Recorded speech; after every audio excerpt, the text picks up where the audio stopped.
Pode de Nazaré vir coisa boa? Então muitos o rejeitam.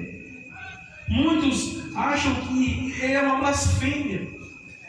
Está negando ali as leis a qual o Deus tem instituído na vida do povo. Por quê? Não, porque ele cura em sábado. Ele cura dia de sábado, e sábado diz as leis que não pode, porque é dia de descanso. Só que Jesus veio não para apagar a antiga aliança, mas veio para fazer uma nova aliança. Uma aliança com o povo, em que nele, dito pelos profetas, seria o Salvador do mundo. E os profetas alertaram e profetizaram isso com o povo de Israel. Muitos sabiam, muitos conheciam, sabiam que ele era o Messias, mas muitos o negavam. Muitos não queriam depositar essa fé. Não, esse não é Jesus. A mulher samaritana, quando foi pregado sobre ela, quando foi falado sobre o seu passado, ela acreditou. Ela viu que de fato ela estava diante de um profeta. Só que não era um profeta, era muito mais que um profeta. Porque ela diz, sim, nós cremos que os profetas profetizaram que o Messias havia de vir e trazer a salvação ao mundo. E Jesus fala, sim, sou eu o profeta que havia de vir. E a mulher no instante crê, porque o que Jesus fala dela tudo era verdade.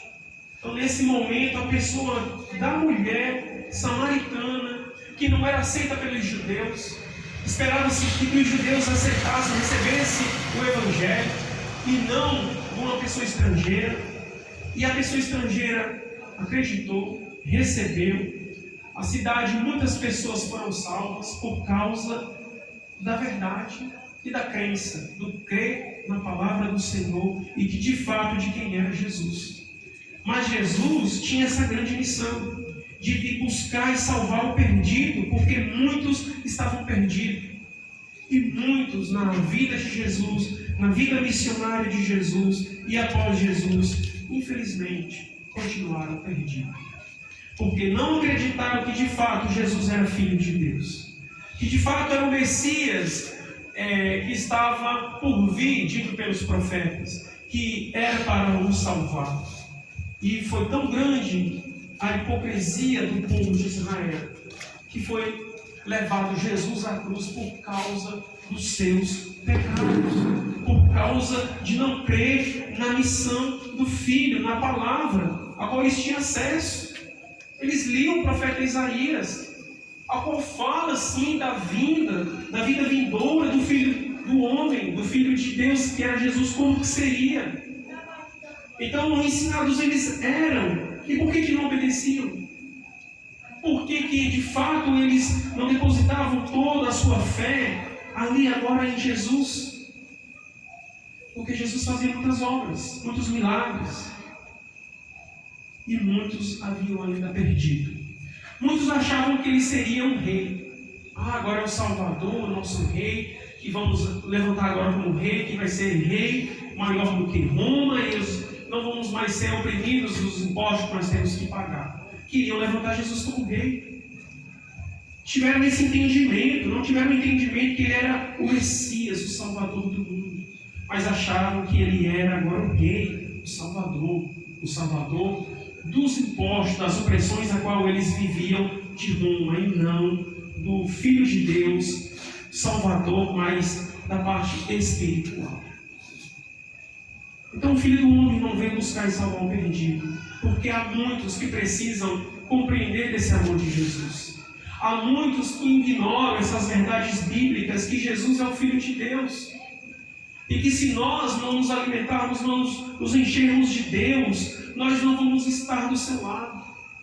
Tanto nós que já somos de Deus, seus filhos, como os que ainda não são, precisam compreender que eles andam perdidos, que eles andam vivendo uma vida de pecado, uma vida levada pela sua própria vontade e não pela vontade de Deus. E a vontade de Deus é essa, que todos cheguem a esse pleno arrependimento. Porque ele vê que a caminhada do perverso, vê que a sua caminhada como que ela é. Mas Ele não quer o destruir, Ele é longânimo e é misericordioso, porque Ele quer que ele chegue nesse pleno arrependimento. Ele compreenda que ele de fato é o perdido. E Ele compreenda assim que só em Jesus é que Ele encontra o perdão dos seus pecados. Que Ele entregue a sua vida para Jesus. E assim Ele seja também um Filho de Deus. Os não convertidos precisam entender isso. A missão da igreja é essa, é fazer aos que não compreendem a compreenderem isso. Que como nós somos filhos de Deus, eles também, Deus quer nos fazer filhos também.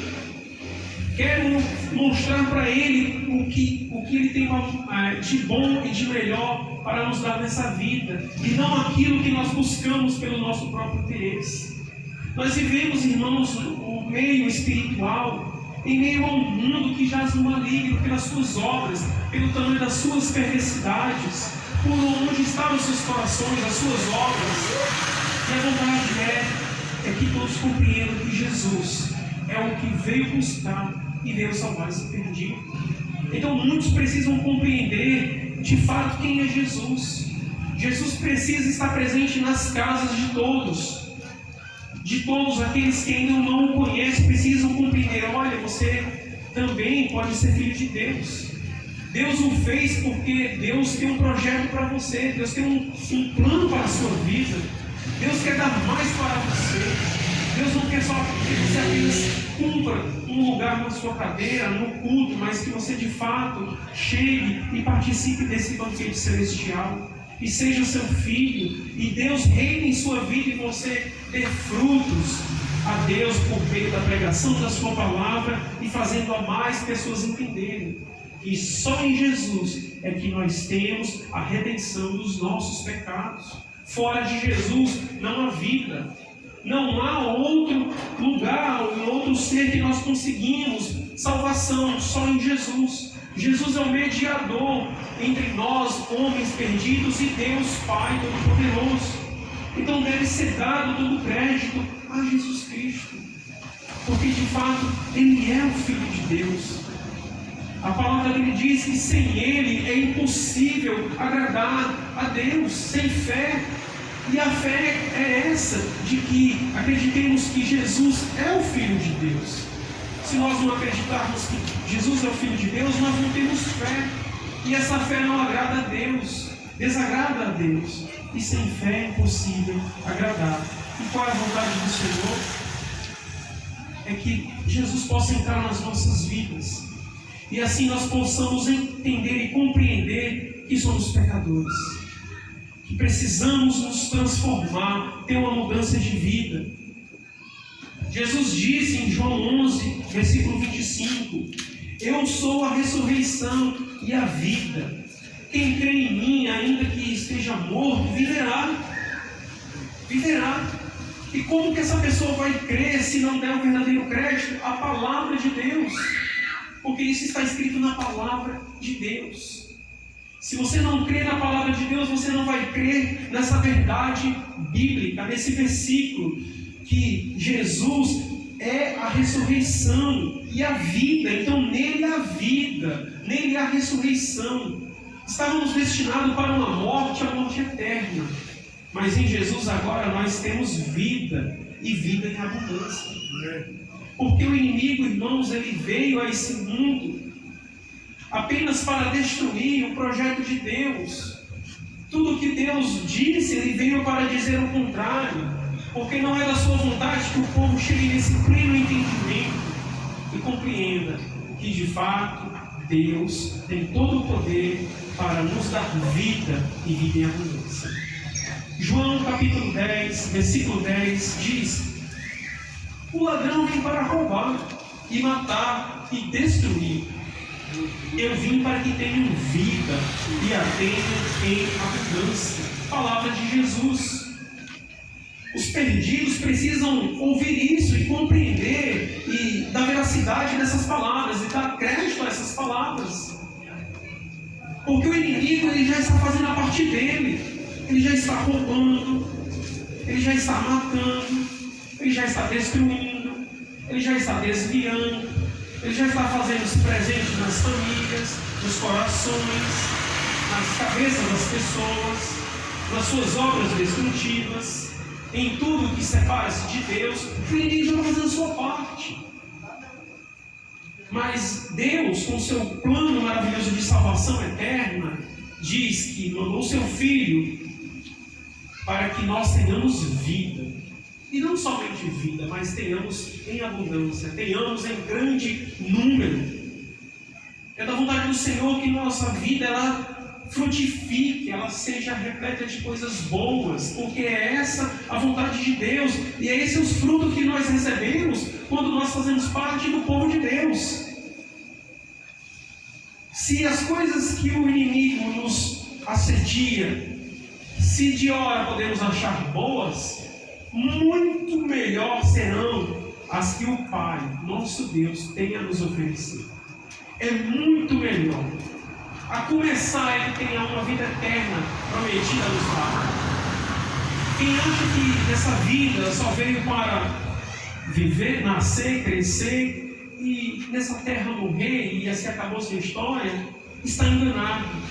Deus enviou o seu Filho para que nós tenhamos vida e vida em abundância, para que a nossa história não termine aqui, mas ela seja uma vida aqui na terra de frutos e desse entendimento de que realmente nós precisamos ter de Deus e do seu Filho, para que assim, cumprindo todas as nossas responsabilidades como cristãos, tenhamos uma vida eterna para com o nosso Pai. E que presente maior Deus poderia dar senão esse? A vida eterna. Quando nós, que éramos pecadores, estávamos sujos do lamaçal do pecado, pelas nossas obras e por nós mesmos não podíamos nos salvar, Deus envia o seu Filho e nos lava dos nossos pecados e nos dá a condição agora, se nós formos obedientes, de vivermos uma vida eterna para sempre com Ele, com os nossos co-irmãos e com o nosso Deus. Que maravilha, que bênção poder ser parte desse povo de Deus escolhido, a qual Ele continua a chamar, a escolher por meio da sua palavra. Porque precisamos compreender, irmãos. Romanos vai dizer isso em 3, versículo 23 ao 26. Porque todos pecaram, irmãos. Todos pecaram e eles carecem da glória de Deus. Então o homem, se por si só ele não compreender esse ministério, a missão de Jesus, no projeto de Deus em Jesus Cristo para as nossas vidas, o homem não vai compreender que ele é pecador. Que ele precisa entregar a sua vida para Deus, para Jesus. Que crê em Jesus e precisa viver e fazer parte dessa glória de Deus. O homem precisa compreender, ele é pecador, ele não pode se salvar por si só. Só em Jesus Cristo é que nós compreendemos e que nós chegamos à redenção da nossa alma. E o mundo precisa saber disso. O mundo ele não sabe disso. Está se sendo falado, está se sendo feito missões evangelísticas, pregações, mas o mundo se ignora essas verdades bíblicas. Essa é a verdade. O mundo ignora porque o que o mundo vive para eles é melhor do que as verdades a qual o Pai tem para nós, de fazer parte desse povo e de assim entender que é pecador e que precisa deixar suas obras e deixá-las para trás e nascer ali um novo ser. O mundo, irmãos, nós temos milhões e milhões de cristãos nesse momento, batizados, que professam a fé em Jesus Cristo e que creem que são filhos de Deus. Mas muito mais ainda estão nas trevas, não buscam a Jesus Cristo, não vivem como cristãos, não sabem o que é ser cristão, não sabem o que é viver como filho de Deus, não leem a Bíblia, não entendem de onde vieram e qual é o projeto de Deus para as suas vidas. E assim elas vivem as suas vidas reveladamente, do modo ao qual elas acham melhor. Mas a vontade de Deus é que todos cheguem nesse arrependimento e entendimento e entendam que em Jesus novas podem se fazer todas as coisas.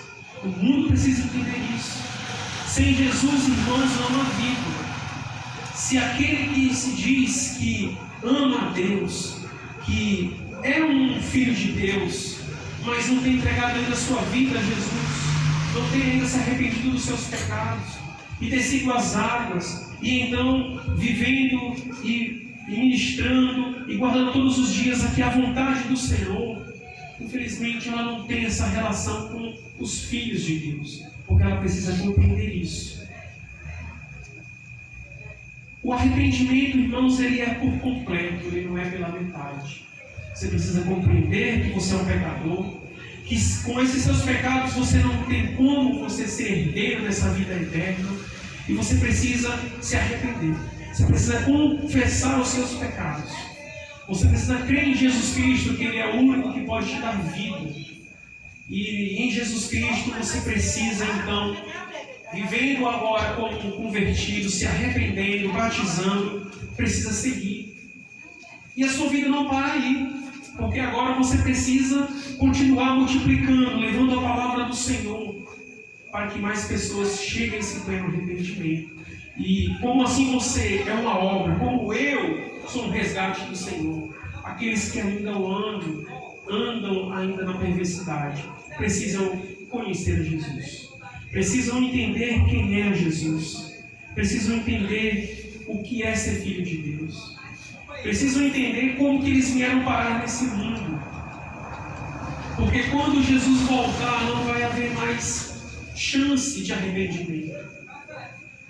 Quando eu fui evangelizado, irmãos, o irmão fez uma linha do tempo para mim, falando desde a criação do homem, Deus ali, toda a sua criação, passando na parte dos profetas, chegou na parte de Jesus Cristo, e no final terminou com os apóstolos, e uma linha assim já no final, dizendo: aqui é o fim dos tempos, aqui é onde nós estamos e aqui é o fim dos tempos. O fim está próximo, como a própria palavra diz, né? Se formos ver no de Apocalipse. Então o tempo está próximo do fim dos tempos. O fim a qual Jesus voltará uma segunda vez e última. E aqueles que têm compreendido isso, então subirá com Ele para a eternidade com o Pai. Mas aqueles que não compreenderam, que deixaram para a sua última hora, nesse momento, irmãos, não terá como você voltar atrás. Não tem como mais você chorar, se ajoelhar e se arrepender dos seus pecados, por mais que você possa de fato naquele momento se arrepender. Não vai haver tempo, porque o tempo Deus está te dando. O tempo Deus deu quando eu li aqui que Ele não tem prazer na morte do perverso, mas que ele se arrependa. Só que Ele é longânimo. E uma hora a conta chega. E se você perdeu a sua vida aqui sem Jesus Cristo, infelizmente, não tem salvação. E se nós estamos aqui em vida, nós ainda temos a chance de salvação. Nós temos a chance de levar a salvação. Nós temos a chance de mostrar da veracidade bíblica que nos diz que Jesus voltará uma segunda vez. E não demora. Porque os sinais que Ele nos mostra que acontecerá no final dos tempos, nós já estamos vendo. Nós estamos vendo as catástrofes, as destruições, as coisas perversas que nós vemos, as mortes de crianças, e aí vai, e já estamos no final dos tempos. Falta praticamente Jesus voltar. Então o que nós precisamos é entender, sem Jesus não há vida. Precisamos entender que nós somos pecadores desde o momento ao qual nós nascemos, porque nós herdamos isso de Adão. Nós herdamos isso de Adão, e por isso nós somos pecadores, e só em Jesus é que nós conseguimos a redenção dos nossos pecados, e então a passagem para uma nova vida garantida só em Jesus Cristo. Só com o entendimento completo de que somos pecadores e que em Jesus Cristo nós somos então de fato filhos de Deus. Morre-se aquele velho homem e nasce um novo. Irmãos, que Deus possa nos abençoar, que Deus possa nos fazer presente nas nossas vidas. Que aquele que ainda não entregou a sua vida, que não compreende isso a mais profundo, que você possa estudar essa palavra, que você possa ler desde o primeiro livro ao final do livro, que você possa ler aqui a parte dos evangelhos, que vai falar de Mateus, Marcos, Lucas e João, que vai mostrar aqui do ministério de Jesus, do que Ele veio de fato fazer aqui na terra e por que Ele precisou vir, por causa dos nossos pecados. Então que você possa estudar esse livro, você que ainda não é uma pessoa batizada, entregue aqui ao propósito de Deus, e que junto você possa ler, estudar e entregar a sua vida a Jesus. Porque é só assim é que você pode ser família de Jesus e fazer parte da família a qual nós lutamos todos os dias aqui como igreja, defendendo a fé do nosso Pai em Deus e nos guardando de todo o mal e das obras do pecado. Porque o inimigo já está no mundo, ganhando os seus.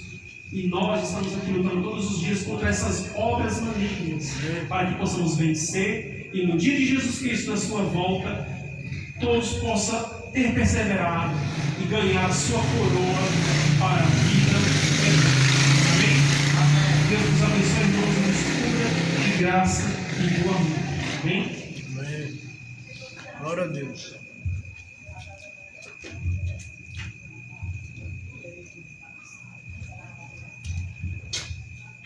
Agradecer pela presença de todos e avisar que amanhã nós temos um café às 8 horas da manhã, no início 8 horas da manhã e o culto logo mais 9 horas. Então, faça o possível para estar presente e nas suas orações de hoje à noite, clame a Ele para que nós amanheça vivo, senão partiremos. Vamos ficar de pé, eu quero encerrar esse momento.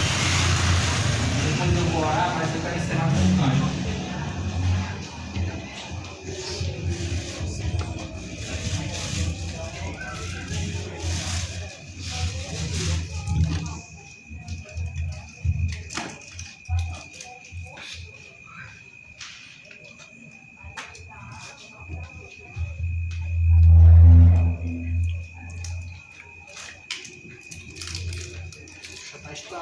Fica fraco. Mais rápido que ele. Tem que aparecer aqui na frente. Tem que ficar ali na frente. Aí tu não aparece não. Então vamos lá. Vamos cantar um canto para a gente encerrar e depois o canto que nós vamos orar. Esse é meu desejo, Senhor.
Senhor Deus e Pai, obrigado por tudo, obrigado por cada um que se faz presente nesse momento.